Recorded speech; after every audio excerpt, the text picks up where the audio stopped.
어디서부터 시작하는 줄 아세요? 예.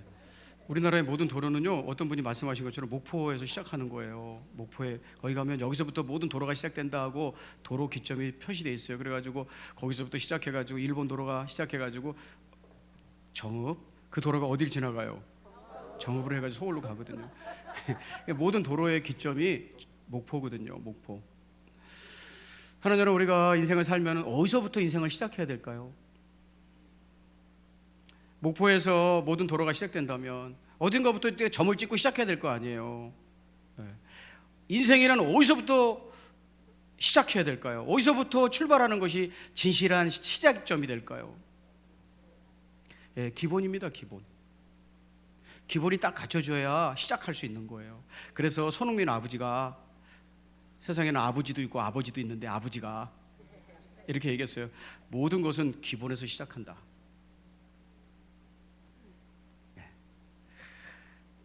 기본이 딱 돼 있어야 출발이 되는 거예요. 출발. 뭘 막 하고 있어도 기본이 안 된 사람은 그건 출발이 아니에요. 그런 사람은요, 다시 돌아와야 돼요. 다시. 그래서 다시 배워야 돼. 그래서 기본이 출발점이에요. 자, 이해가 되시면 아멘. 여러분, 인생 아무리 열심히 살았어도 기본이 잘못되면 다시 시작해야 돼. 다시. 그래서 2020년 한국국학진흥원이 선정한 올해의 사자성어가 이거였어요. 본립도생이라. 장로님 글씨 잘 쓴 것 같아요? 못 쓴 것 같아요? 좀 흉내는 냈구만요. 본이 세워지면, 기본이 세워지면 길도 보인다는 뜻이에요. 여러분, 이 다윗이라는 사람이 얼마나 대단한 사람이냐면요, 기본기가 탄탄한 사람이에요. 이 기본기만 가지고도, 기본기만 잘 가지고 있으면 세상에 못할 일이 없다는 걸 보여주는 사람이 다윗이에요. 오늘 다윗이 골리앗이라는 아주 거대한 장수를 만나서 싸우러 나가는데 뭘 가지고 나와 싸우느냐? 여러분, 이 사람은요, 군인이었던 적이 한 번도 없잖아요. 근데 전쟁터에 나온 거야. 뭐 하러 나갔냐면요, 형들 밥 사다 주러 왔어요. 그래서 밥 갖다 주러 왔더니 막 골리앗이라는 장수가 이스라엘을 막 조롱하고 무시하고 나와서 덤벼라 막 이러고 있는 거예요. 그 이스라엘 군대, 자국의 군대가 꼼짝도 못하고 있는 거예요. 그래서 내가 가만둘 수 없다 하고 싸우러 나가는 중이거든요. 나가는 중인데, 싸워봤습니까? 전쟁에 나와봤습니까? 오늘 성경에 보면 홍한소년이라고 나와요. 홍한소년. 아직도 피키가 빨가스름한 소년이었다는 거예요. 근데 이 소년이 골리앗과 싸워 이기는데 뭘로 싸우느냐? 기본기로 싸운다는 거예요. 이게 기본기가 그래서 이렇게 중요한 거예요. 여러분, 믿음의 기본기가 튼튼하시기를 축복합니다. 자, 보실래요? 사무엘상 17장 38절부터 40절. 이에 사울이 자기 군복을 다윗에게 입히고 노투구를 그의 머리에 씌우고 또 그에게 갑옷을 입히매, 이스라엘 군대가 이른바 군인으로 나온 사람들도 하나도 싸우러 안 나간다고 하는데 다윗이라는 소년이 나간다고 하니까 얼마나 기특해요. 자기는 왕이지만 겁이 나서 지금 못 나가고 있는데 조그만 아이가 싸우러 나간다는 거예요. 소년이 얼마나 기특해요. 그래서 자기가 있는 거 다 주고 싶은 거예요. 다 벗어줬어요. 그럼 이거 입고 나가라, 그럼 갑옷 입고 나가라, 칼 가지고 나가라. 그래서 그래가 싸워봐라 하는 거예요. 애처롭기도 하고 기특하기도 하고 고맙기도 하고. 그래서 자기 거 다 벗어줬어요. 그래서 39절, 다윗이 칼을 군복 위에 차고는 익숙하지 못함으로, 근데 처음 해보는 거라, 처음 입는 전쟁을 위한 옷, 처음 대하는 전쟁을 위한 칼, 이런 것이 익숙하지 않은 거예요. 그래서 익숙하지 못함으로 시험적으로 걸어보다가 사울에게 말하되, 익숙하지 못하니 이거 안 되겠습니다. 이것을 입고 가지 못하겠나이다. 내가 이것 입고는 못 싸우겠습니다 하고 곧 벗고 손에 막대기를 가지고 시내에서 매끄러운 돌 5쇠를 골라서 자기 목자의 제구 곧 주머니에 넣고 손에 물매를 가지고 블레셋 사람에게 나아갔다. 싸우러 갔다는 거예요. 익숙한 것 가지고 했다는 거예요. 이건 뭐예요? 내가 지금 블레셋의 골리앗이라는 사람 싸워 이기기 위해서, 그 사람과 싸워 이기기 위해서 하나님이 주시는 새로운 군장, 칼, 갑옷, 투구 이런 게 필요하지 않았다는 거예요. 내가 그동안 가지고 놀았던 거, 양을 치면서 가지고 놀았던 거, 그거에 아주 익숙하다는 거예요. 그러니까 양치는데 목자의 제구라고 그러잖아요. 양치는데 최적화된 사람이에요. 그러니까 양치는 기본기가 탄탄한 사람이에요. 이걸 가지고 골리앗을 충분히 이길 수 있었다는 거예요. 여러분, 하나님께 새로운 은혜를 구하지 말고 하나님께서 여러분에게 주신 은혜로 이 세상을 넉넉히 이길 수 있다는 믿음 가지고 기본기가 좀 탄탄하기를 주의 이름으로 축복합니다. 예. 자, 한번 따라해 볼까요? 기본기만 잘 돼 있으면 충분하다.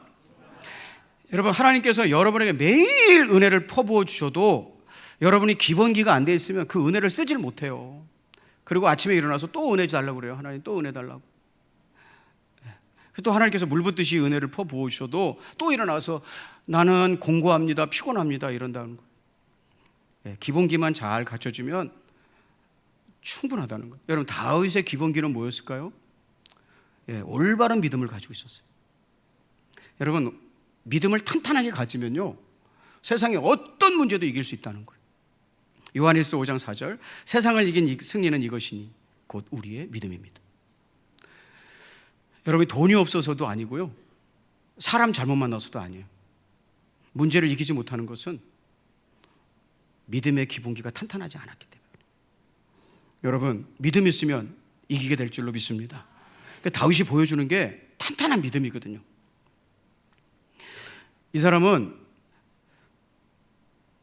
기본이 튼튼한 목자이지만 그 목자의 도구들을 다루면서 돌멩이라든지 막대기라든지 이런 걸 다루는 과정에서 그가 어떤 믿음을 가지고 있는지를 보여줘요. 그래서 겉으로 보기에는 돌멩이로 이긴 것 같지만 탄탄한 믿음을 가지고 골리앗 같은 거대한 장수도 넉넉히 이긴다는 거예요. 여러분, 기본기가 탄탄하시기를 주의 이름으로 축복합니다. 예. 여러분, 올바른 믿음이라는 건요, 한번 점검해 보시게요. 올바른 믿음이라는 건 뭐냐면, 첫째는 두려워하지 않고 사는 거예요. 세상을 두려워하지 않고 사는 거예요. 사무엘상 17장 40절 같이 한번 읽어보겠습니다. 시작. 크게 시작. 블레셋 사람에게로 나아가니라. 여기 나아갔어요. 뭐하러 나가는 거예요? 싸우러 나가는 거죠. 당연히 싸우러 나가는 거죠. 그러면 다른 사람들은 왜 나가지 못했어요? 사무엘상 17장 24절 같이 한번 읽어보시죠. 시작. 이스라엘 모든 사람이 그 사람을 보고 심히 두려워하여 그 앞에서 도망하였다. 그 사람은 골리앗이에요. 근데 그 골리앗을 보고 심히 두려웠대요. 보통 두려운 게 아니에요. 발발발발 떨리는 거예요. 그래서 도망갔대요. 여러분, 내가 뭔가 근심과 뭔지 모를 불안과 세상을 하루하루 살아가면서 두려움이 있다는 거는요, 내 믿음이 고장났다는 뜻이에요. 내 믿음이 잘못되어 있다는 뜻이에요. 하나님의 백성의 믿음의 기본기 중에 기본기는 세상의 문제 앞에서 두려워하지 않는 거예요. 하나님이 제일 많이 말씀하신 것도 두려워하지 말라요. 그러므로 여러분, 뭔가 하루하루 세상을 살아가는 것이 힘들고 두렵고 근심이 있다면 믿음의 기본기를 다시 다져야 될 시간이에요. 무조건 두려워하면 이 사람에게는 안 좋은 일이 생기는 예시라고 생각하시면 돼요. 자, 마태복음 25장 25절에 보면요, 한 달란트 받았던 자가 이렇게 했대요. 두려워하여 나가서 당신의 달란트를 땅에 감추어 두었나이다. 보소서, 당신의 것을 가지셨나이다. 너는 왜 그렇게 행동했니? 두려웠다는 거예요. 무서웠다는 거예요. 그래서 난 이렇게 행동했다는 거예요. 예, 하나님의 백성들은 기본기 중에 기본기가 세상에 어떤 문제를 만나도, 여러분 다윗 보세요. 눈 하나 깜빡하지 않는 거예요. 이스라엘 백성 모두가 겁에 질려있는 그 사람을 보면서도 전혀 두려워하지 않는 거예요. 왜? 믿음이 있으니까. 자, 그래서 아무튼 달란트 비유에서 이 한 달란트 받았던 사람은 두려워서 어떤 행동을 하게 됐는데 그 결과가 어떻게 돼요? 마태복음 25장 30절, 이 무익한 종을 바깥 어두운 데로 내쫓으라. 거기서 슬피 울며 이를 갈리라 하니라. 그가 두려워하면서 어떤 행동을 하고 있다는 것을 그의 나중 운명이 어떻게 될 것이에 대한 예시예요. 예시. 지옥 같다는 거예요.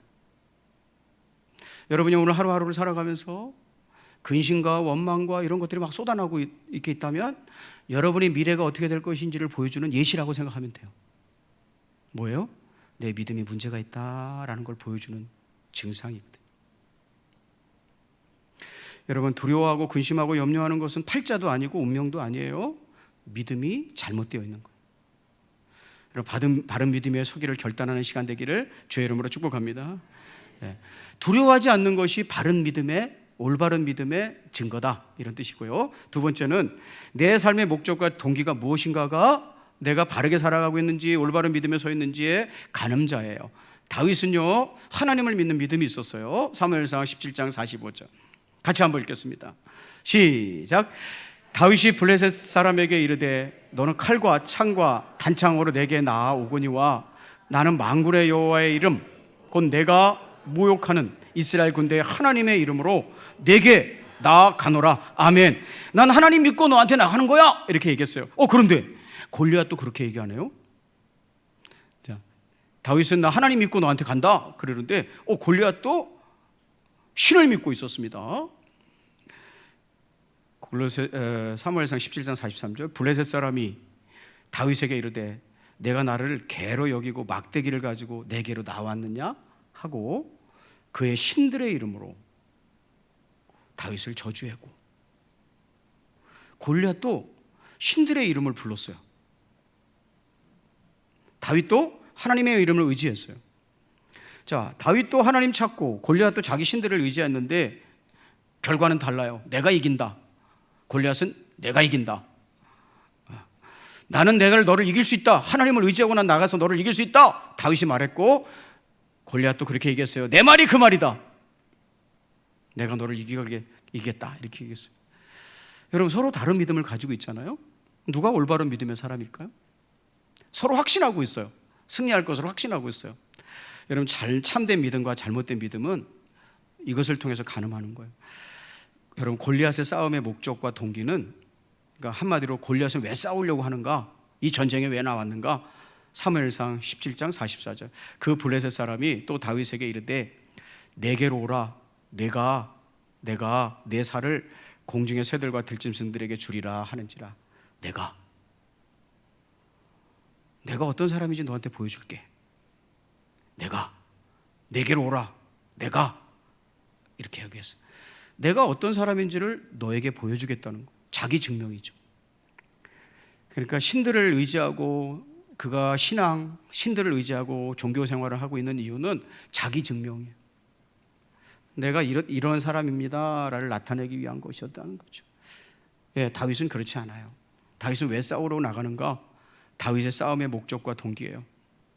사무엘상 17장 46절 47절 오늘 지금 여호와께서 너를 내 손에 넘기시리니 내가 너를 쳐서 내 목을 베고 블레셋 군대의 시체를 오늘 공중에 세워 땅에 들짐승에게 주어. 왜 그렇게 하는데? 온 땅으로 이스라엘의 하나님이 계신 줄 알게 할 것이다. 또 여호와의 구원하심이 칼과 창에 있지 아니함을 이 무리에게 알게 하리라. 전쟁은 여호와께 속했다. 그가 너희를 우리 손에 붙이시리라. 내가 하는 모든 일은 하나님이 어떤 분인지를 너에게 보여주는 거야. 이렇게 선포했어요. 이런 것을 우리는 참신앙이라고 그래요. 여러분, 교회를 다니는데 그 신이 나를 위해서 필요한 거예요. 나를 증명하기 위해서 필요한 거예요. 다윗은 그러지 않았어요. 나는 그분이 어떤 분인지를 나타내기 위해서 오늘도 이 길을 달려간다. 그랬어요. 우리가 흔히 하는 말대로, 흔히 자주 쓰는 말대로 하나님의 영광을 위해서 나는 이 일을 하고 있습니다 라고 고백하고 있는 거예요. 여러분, 골리앗과 다윗의 싸움은요, 목적과 동기가 서로 달랐어요. 나를 위해서 신을 이용하는 것, 그것은요 참 신앙이 아니에요. 기독교에서 가르치고 싶어하는 신앙이 아니에요. 여러분의 삶의 목적이, 여러분, 교회에서 이제 은혜 받았다고 하면 다 자기 만족이거든요. 은혜 받았다고 하는 사람의 마음이 다 나 기뻤습니다, 내가 예배 중에 감동받았습니다, 이런 뜻이거든요. 그거는요 좋은 예배가 아니에요. 하나님이 영광 받으셔야 좋은 예배인 줄 믿습니다. 나를 통해서 하나님이 드러나시고 예배 받으시면 좋은 예배예요. 예배는 그러려고 드리는 거거든요. 다윗은 이런 목적과 삶의 동기를 가지고 살았어요. 어린데도. 그러니까 어떤 문제를 만나도 이기는 거예요.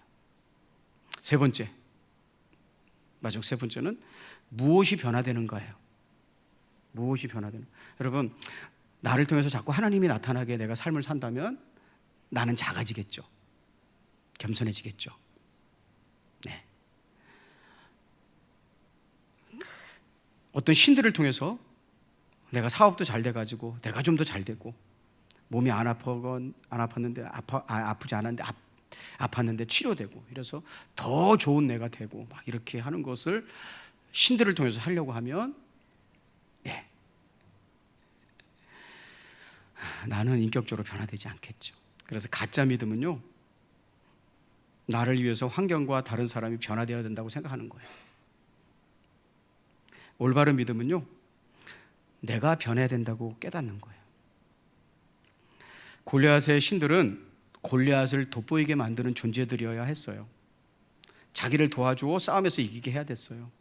그래서 내가 얼마나 대단한 사람인지를 증명하는 것이 골리앗이 이 싸움에 나오는 이유였어요.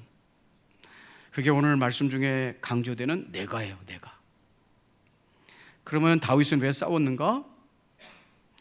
하나님이 어떤 분인지를 보여주기 위해서, 하나님의 뜻이 나를 통해서 이루어지는 그 일을 위해서 싸움에 나가고 있다는 거예요. 여러분, 참된 신앙이 이기심을 자극해야 될까요? 그러니까 믿음의 사람이 많아지면 많을수록 이기심이 쩌드는 사람들이 늘어나야 될까요? 하나님은 그러기 위해서 우리에게 믿음 가지라고 하는 걸까요? 참된 신앙은요 이기심을 자극하지 않습니다. 오히려 나를 더 작게 만들어가고 나를 더 낮추도록 만듭니다. 내가 변화되는 거죠. 여러분은 내가 변화되지 않아서 화를 내신 겁니까? 아니면 주변 환경이 여러분이 살아가도록 협조를 해주지 않으셔서 그렇게 화가 나는 겁니까? 2번이라면, 지금 제가 말씀드린 2번이라면 왜 저 사람은 저렇게 행동하지 않고 왜 저 사람은 이렇게 안 하고 이래? 만약에 이런 삶의 자세를 가진다면 그것이 바로 잘못된 믿음의 전형적인 증거라는 거예요. 사랑하는 여러분, 다윗은요 스스로를 자꾸 변화시켜 나가는 믿음을 가지고 하나님을 크게 만들고 자기를 작게 만들었어요. 여러분, 이 세상을 남은 세상 최고의 과제 중에 하나는 뭐냐면 나를 예수님의 말씀으로 자꾸 다듬어 가는 거예요. 그래서 제가 마지막 오늘 고백의 찬양이 뭐냐면 깊어진 삶을 주님께 좀 드려보는 거예요. 그 가사가 어떻게 되냐면 하나님이 한없이 은혜를 퍼주시는 거예요. 퍼부어 주시는 거예요. 그런데 조금도 변화되지 않는 거예요. 뭐에서 변화되지 않아요? 이기적이고 자기밖에 모르고 변화되지 않는 거예요. 그런데 하나님의 은혜를 알고 하나님의 마음을 닮아가면서 내 삶이 조금 더 진중해지고 겸손해지고 깊어진 삶을 주님께 드리는 거죠. 여러분, 이제 기도하고요, 우리 김범수 씨가 부르는 깊어진 삶을 주님께를 한번 들어보고 우리도 같이 고백하며 제가 축복 기도할게요. 아시겠죠? 찬양단에서 익혔던 그 찬양을 솜씨를 가지고 유명한 가수가 되었고, 찬양단이었던 이 청년이 여전히 하나님께 찬양하면서 깊어진 삶을 주님께 드리고 싶습니다. 이걸 부르는 걸 들으면서 다른 분들이 부르는 걸 통해서도 제가 감동을 받았는데 감동이 되었어요. 우리 먼저 하고 기도할까요? 자, 우리 방송실 준비됐어요? 네, 그러면 우리 김범수 님이 부르시는 깊어진 삶을 주께, 여러분은 가사 잘 생각하면서 한번 들어보셨으면 좋겠습니다.